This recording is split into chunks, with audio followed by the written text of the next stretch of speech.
Hey everyone, thanks for tuning in to today's training. This is a training that is difficult to deliver. I thought that it is important that as we continue to face a new world in light of the coronavirus, that we take some time and that we come together and we think about how we can support youth in the times of loss. So this is a heavy topic, one that I think most of us would just prefer to avoid.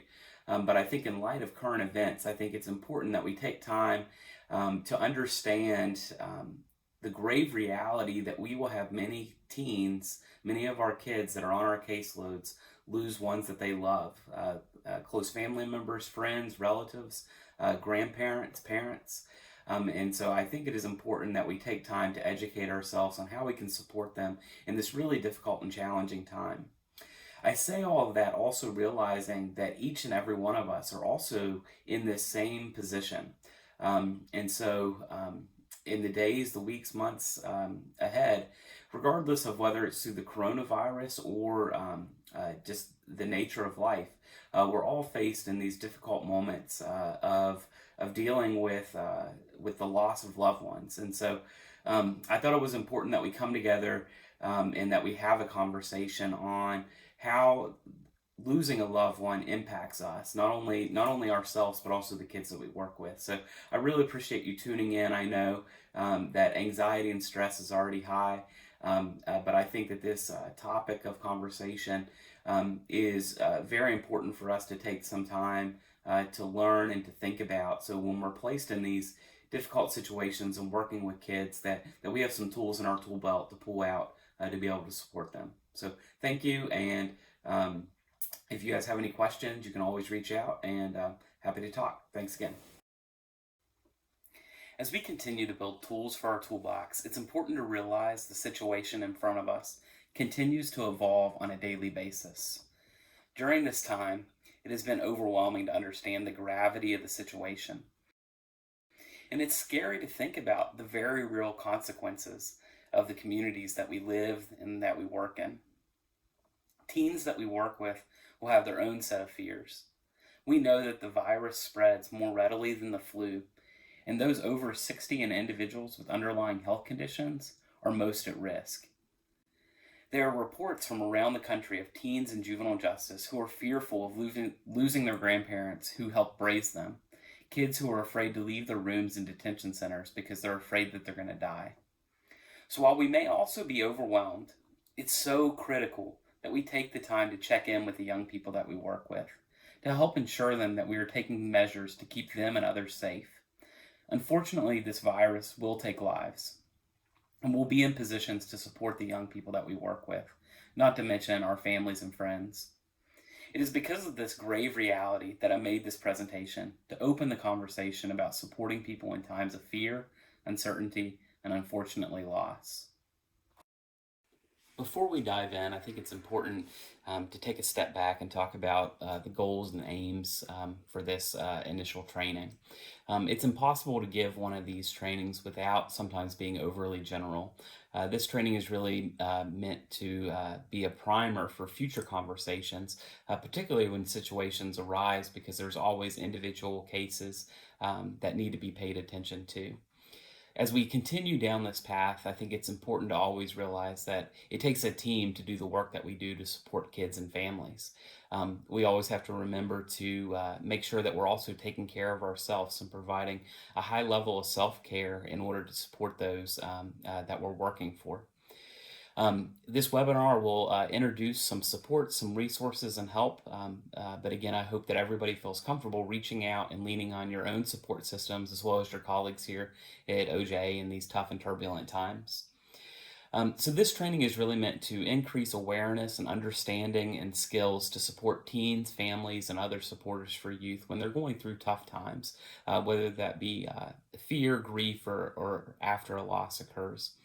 And it's designed to start to build a confidence and awareness of what are some of the things that may be going on in teens' lives where we can be a support and we can be a champion for them.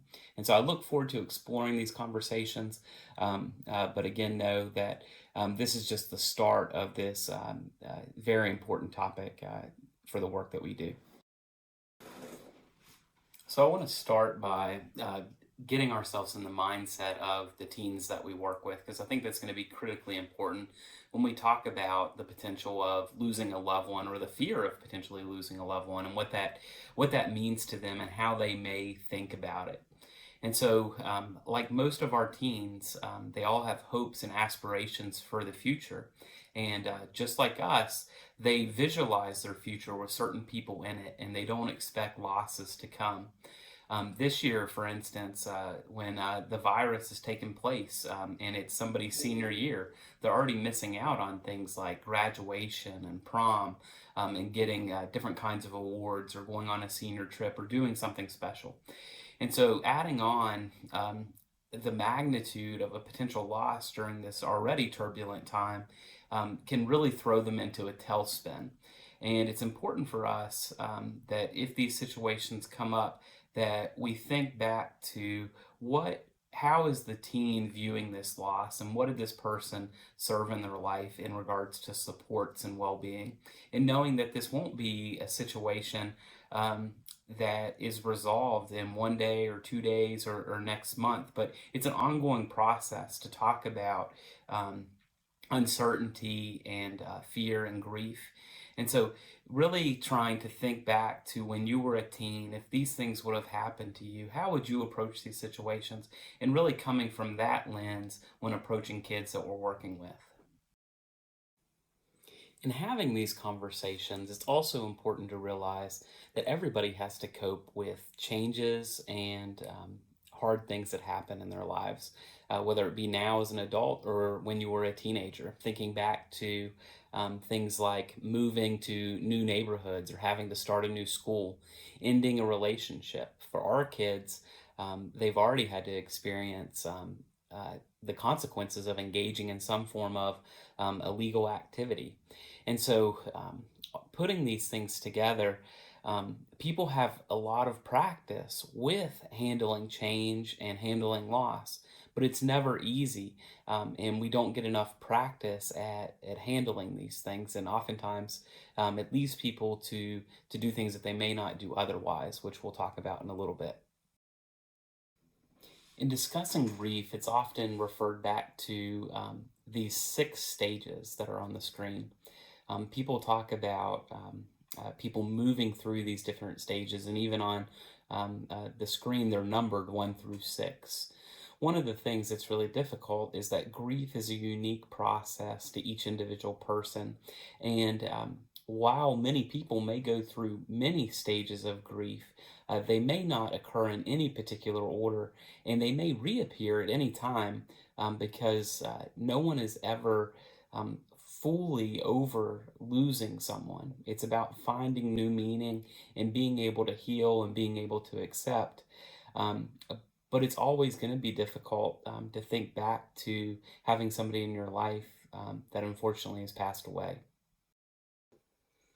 So, in thinking about some of the individual differences that occur in individuals after they've lost a loved one, depends on a variety of different factors.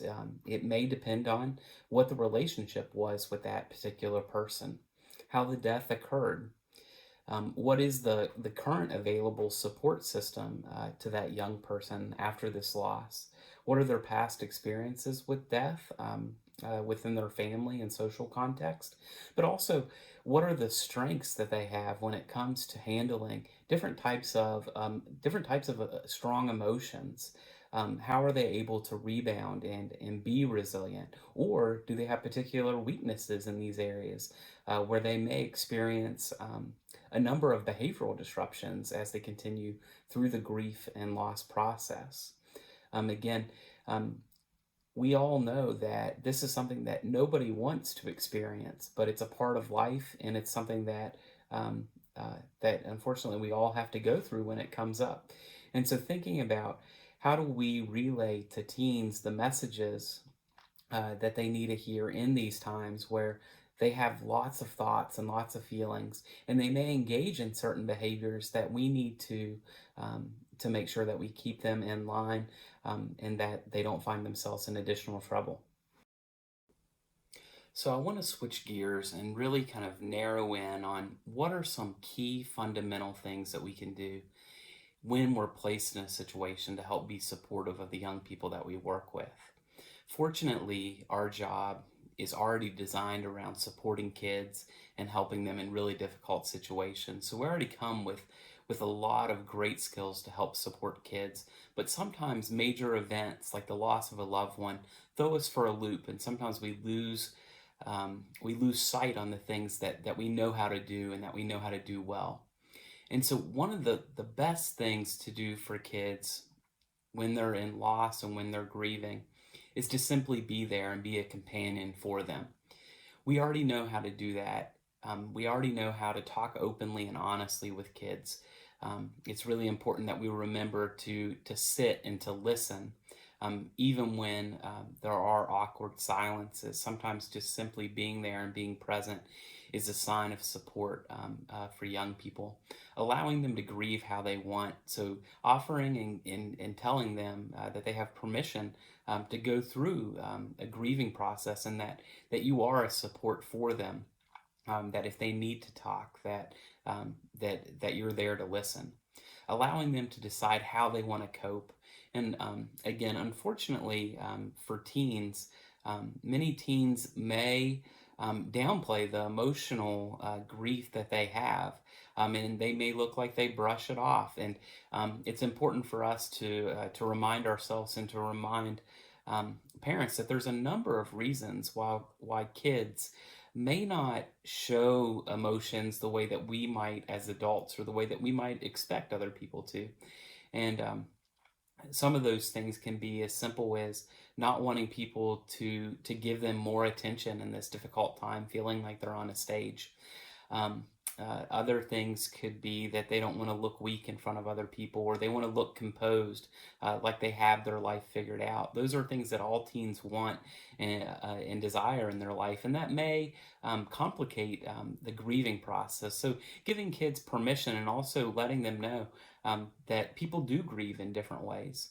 Again, it's still important that we let kids know that we're continually there to set healthy and appropriate boundaries, and to understand that things are not normal after a loss, but it's still important not to allow teens to engage in self destructive behaviors.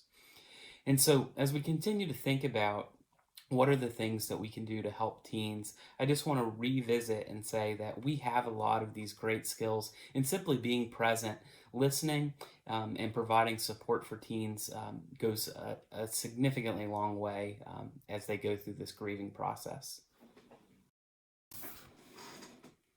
As we continue to support the young people with their grief, it's also important to realize that this may be the first time that they've had to deal with death and dying. In these experiences, teens may start to question and ask, why did certain things happen, or what is it about life, and kind of what is their purpose now that this individual is no longer with them. These can be really hard and cause teens to engage in behaviors that they typically wouldn't engage in, perhaps more risky behaviors. And so it's important that we continue to be patient with the teens and help them through this process, but also offer supports and structure, and make sure that we're providing buffers so they don't find themselves in more trouble. Thinking about sitting down with teens and building a schedule, getting back into some form of routine after the immediate events after death have occurred. Thinking about the individual that died and what role that person played in the child's life, what kind of support system did that individual give. We may be put in a position where we have to help rebuild a support system for a young person, thinking about what are those immediate and long-term needs that this young person will have now that they no longer have this loved person in their life. During these times, again, teens may go through a range of different emotions, engage in a mix of different behaviors, and it's important for us to make sure that they have ideas to take care of themselves. Again, teens want to be independent, they want to grow, they want to learn, and so it may be one of the things that we do to support them is to give them different options where they can take care of themselves. Later on in this presentation, I'll have a list of apps and activities that the Department of Mental Health has published. There's a number of activities, whether it be taking a break from your routines or even sometimes distracting yourself and actually choosing to work a little bit more, but not overwork. And so the options for self-care are really unlimited. Again, we want to offer advice, we want to encourage, but we don't want to push too hard. We also want to make sure that we're offering some preemptive advice, talking about handling these tough emotions, things around making sure that teens aren't doing something that they may later regret, such things like getting on social media and posting things that they may not be able to take down, how they're forming those relationships. Issues, even things like driving, making sure that they are emotionally controlled and are not going to do things that are unsafe for them as well as for others. And that includes things like substance use. Knowing that many of our teens struggle, these heightened emotions may be another time where they may choose to engage in different behaviors that won't work out for them. So, the more advice and the more that we can be there for teens and give them other outlets to express their emotions in helpful ways will be helpful in, again, these really trying times. A third point to highlight when helping kids in loss is to make sure that we're checking in with them and that we're asking them questions about how they want to handle different things, giving them different options. Again, opening doors, presenting opportunities, but not pushing, allowing the young person to identify their preferences for grief. Um, some kids may prefer to talk more, and other kids may prefer to talk less. Oftentimes, kids may prefer to communicate with other teens instead of adults. Identifying this group of people, identifying a plan. So when teens do become emotionally charged or need a break, that they have someone that they can turn and to talk to, but helping them figure out who are those people and setting that plan in place and getting their feedback on that plan is crucial during these days and weeks ahead for them. Again, even simple things like adults in the other in the home may prefer different kinds of coping. For instance, they may prefer to have pictures around or to speak about the individual at different times throughout the day. This may be a different preference than the youth that we're working with. Sometimes navigating those conversations and discussing how families and how relatives can work through these issues can make a world of difference for kids in these difficult times. Again, it's just important to help the young person work through their thoughts and feelings about the future, allowing them opportunities to talk, but also presenting questions to them so they start to think about what they're going to do in the days ahead. Remember that it's important to be honest and accurate with information that the youth needs to make certain decisions. Even after a loss, certain things still have to take place and certain things still have to be done. And so, being that constant person in that youth's life, providing guidance, being there when the youth is ready to talk, but then also asking the youth how they prefer information is again just another great step in helping this young person heal. A fourth point to consider after a teen has lost someone is to make sure that we continue to be there for them, to make sure that we continue to assist with things that they need, and to make sure that they feel heard and validated. This takes ongoing assessment in a variety of different ways, making sure that they're eating 3 meals a day, that their sleep hygiene is staying on track, that they're engaging in appropriate social skills. It's important to know that if kids want help, that we can help them find avenues to get it. On the next slide, we'll talk through, or on a couple slides, we'll talk through what are the appropriate places to get help and what are things that we can do if they start to engage in reckless behaviors like drinking, engaging in other illegal behavior. It's important that we don't let youth spiral down into harmful behavior. Other things that may come up are more severe clinical depression. thoughts about wishing that they were dead, or maybe that they wish they died instead of the other person. It's important to take immediate steps and seek professional help if you have concerns about a teen engaging in self-destructive or self-harm behaviors. Um, Other things that may come up are things like rapid declines in social groups and peers. And again, um, grieving is a natural process. Many youth will go through these experiences and they won't need professional help in order to go through that natural process. However, many kids, especially kids in our system, may need additional support to handle these strong emotions. If they're coming home and having additional family conflicts, these are all signs and symptoms that need to be addressed by a professional, and that we can help positively influence families and teens to engage in these types of services for their own well-being. The last point is about making sure that we seek professional help when it's needed. We just reviewed some of the telltale signs that seeking professional help would be warranted. Professional help can come in a variety of formats. It can come from going to a youth's primary care doctor, visiting a licensed mental health provider, or things like going to a house of religious worship and visiting with a spiritual leader. There's no one right person to go to for professional help in the matters of loss. Oftentimes it comes down to family preference and availability for those providers to meet with a teen in need. Many communities have centers specifically designed around helping kids and families grieve, whether it be through the loss of someone through cancer, through a tornado or other traumatic event, or things like the COVID crisis. And so it's important to seek out those resources in your community and be available should those things be needed for teens. The slide shows just a handful of examples of resources that are available. Anytime these situations arise, I strongly encourage that you reach out and we can develop additional resources throughout our mental health team at OJA. Important numbers to make sure you have on hand are the suicide hotlines. Again, in Tulsa and Oklahoma, there are large grief-related centers, as there are across the state. A national resource that is important for folks to know about is the National Child Traumatic Stress Network. This has a plethora of resources around loss, death, fear, and trauma that kids experience, whether they be preschoolers or high schoolers. I strongly encourage people go, they check out that site, and they visit what's available through that network.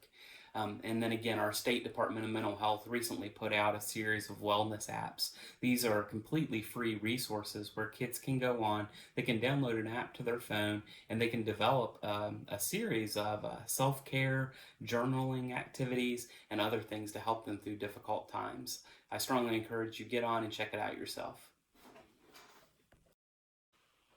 We've covered a lot of ground in this entry presentation around how to help teens after losing a loved one. Again, it's a difficult conversation, one which I know that many of us hate to have. Some of my worst memories of my job are helping families deal with bereavement, but at the same time realizing that we as supporters are influential in those very critical moments. So even though they're really tough to have, even though maybe we don't want to be the ones supporting them because it's just so emotionally tough, know that we are making a difference in the lives of kids and the lives of families in these really tough times. And so again, we covered that grief it's a natural process, that everybody has unique responses and unique needs. Teens are at a pivotal point in their life where they're at a unique developmental period, and there's really no one right way to help support them, but being present for the youth, offering them supports while not forcing them to engage in certain methods of coping is definitely a great place to start. Again, it's important to normalize that range of emotions that bereavement can create, to be patient and continue to offer structure to help families set those expectations and limits to make sure that kids continue to engage in healthy behaviors even after a tough loss. making sure that we check in with young people to make sure that we are meeting their needs, that there are things in their environment that we can control, that we can help them and help communicate with family systems to make those needs met. Again, continue to assess, and then again, it's always important to seek professional help when it is needed, when there are those telltale signs or when youth are saying, please help. As I close out this training, I want to say thank you for the great work that you do day in and day out to support the kids that we work with. I know that this pandemic is not easy on anyone, but I know that we are stronger together. And as an agency, we're taking great strides to help support and keep kids safe, both with lowering our numbers for kids that are in congregate care, as well as trying to keep kids out on the front end from detention. So I appreciate the great work that you guys have done. And again, thank you for tuning in to this difficult topic, but an important webinar for the next time that we're in a situation where we need to continue to support children and families after tough things happen like death and loss within their family. Thanks again. While this is a pre-recorded training, please feel free to get in touch with me anytime that you have questions or need additional information. I'd be happy to supply that. Again, thank you for taking care of our kids.